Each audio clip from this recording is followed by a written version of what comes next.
I've had a couple of people recently coming to me expressing as to why they can't land tricks, and it's gotten to the point where I feel like I need to make a video about this because actually a lot of people make this mistake. They don't understand tension. So people come to me and do aerials or V-twists or something, and they're like this. And they wonder why they're landing so low and they can't actually land the trick. It's because tension is a thing. You're putting no power into it. You're not forcing yourself or driving yourself. But then people get the wrong idea. Tension only works when you put it at the right points, and for every person it is going to be different. However, there are specific points where it's pretty obvious you need to tense up. Real quick, there's a lot of things I didn't cover because I didn't really think about it while I was filming, but here's another thing. Tensing at the wrong point can also lead to a lot of issues, like setting incorrectly, it always breaks tricks, or just not actually being able to rip tricks at the correct time. Prime example is cork and then double cork. When you have bad tension for a corkscrew, this is what it looks like. Yes! When you have good tension for a cork, it looks like this. Oh my god! When you have bad tension timing on double cork, it will look like this. When you have a good timing on double cork, it will look like this. So yeah, you can clearly see the difference. So there is actually an exception to this. When it comes to learning new setups, you can see that when you first do it, the setup isn't comfortable and you'll often find you're just muscling the cork and it's not proper technique. Just like my touchdown raise. The cork looks terrible, but actually my master scoot corks were like this at the time, and you can see they actually were proper technique.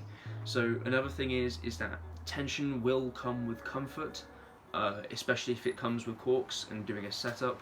You will have to wait. Oh my god, it just started tipping it down. Jesus Christ, you could hear that. What? This, my friends, is why we hate England. Thoroughly through and through. Anyway, I'm getting all distracted.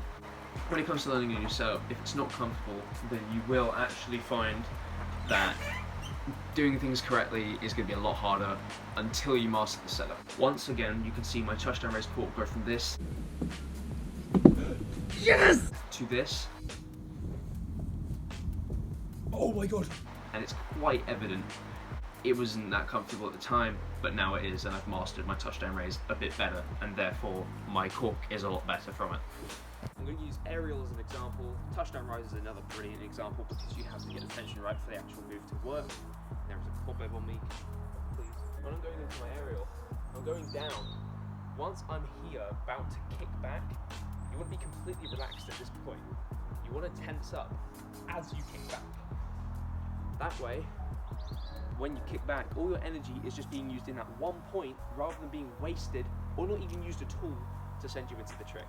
So I'm going to give you guys an analogy real quick. So think of the body like a sponge. A sponge, when it absorbs water, it's obviously going to take in all the water. A sponge that is full of water and you're trying to add more water in, it simply isn't going to work. My point being is if your muscles are tense at the wrong point and you're tensing before you should be and then you're trying to tense again, it's not going to work because it's already, the sponge, or your muscles in this case, are already locked out or full. What you want to do is you want to be completely relaxed so you can put all the tension perfectly into the right place, and that is the little analogy I have. I just didn't explain it in the video because I forgot about it, but that is a way to think about it.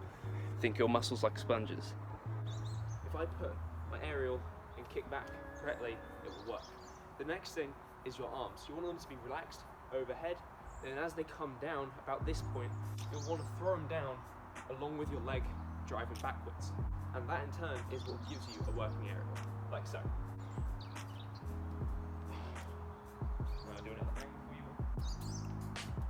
I'm so excited to touch And that, my friends, is tension. Now, touchdown rise is another one. When you go back, you start circling. You want to be relaxed until here. When the right leg is down, your hand is here, you want to just kick back. That is the only time you're going to want to tense. So I'm coming here, totally relaxed. Tense. And it works. As you can see, just by applying tension at the right point, you'll see the move goes a lot faster too. And that is another thing. That's why when you see Guthrie do like a side swipe, it is so fast. And yeah, that, my friends, is tension. So I know the camera shifted a bit. It's because I actually stopped filming and then realized I forgot to cover kicking. Kicking is also another important thing that requires tension. I see a lot of people when they go to kick, cheat 9, perfect example of cheat 9, when they go like this and just relax into it, and then the kick comes like down here, you're not tense, you're too relaxed. What you need to do is when you're going into your set, you need to really drive up. You see, I still made it all the way around even though I didn't kick yet. And that's why that's a drill for cheat 9. And then when it comes to switching, you've got to switch at the right points. Guess what switching requires? Tension. And then when it comes to the actual kick itself, you should be well-rounded in your basics. You should know exactly how to tense. Round kick, bring your knee up, knee your target. You should be relaxed at this point. Sorry, my balance on my left leg is really bad at the minute due to imbalances, but you should be here, bent leg, completely relaxed. You should only tense when you're about to kick. And then you relax straight after when you bring the leg back in, also known as rechamber. So your round kicks should be looking like this. If I do it into cheat 9 here, excuse them if they're bad. Haven't done them in a long time, I'm just trying to get them back.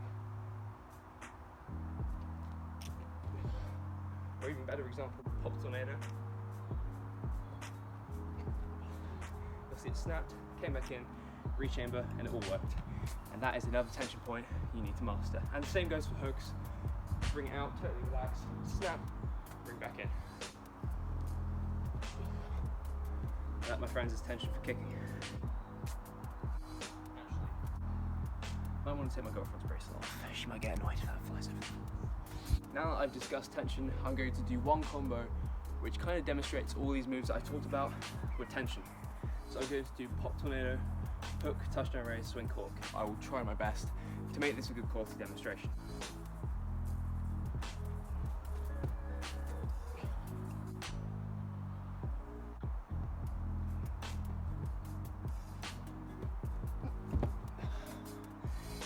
In other words, without tension, your tricking simply isn't going to be powerful and it simply isn't going to work. And that is why today I decided to cover it. So, hope you learned something and hopefully this helps you out with your tricking, and I'll see you later for another video. Peace. By the way, I want people to comment on whether you think these vids are useful, because I think they are, and if so, I'll do more of them. Thank you for watching. Peace.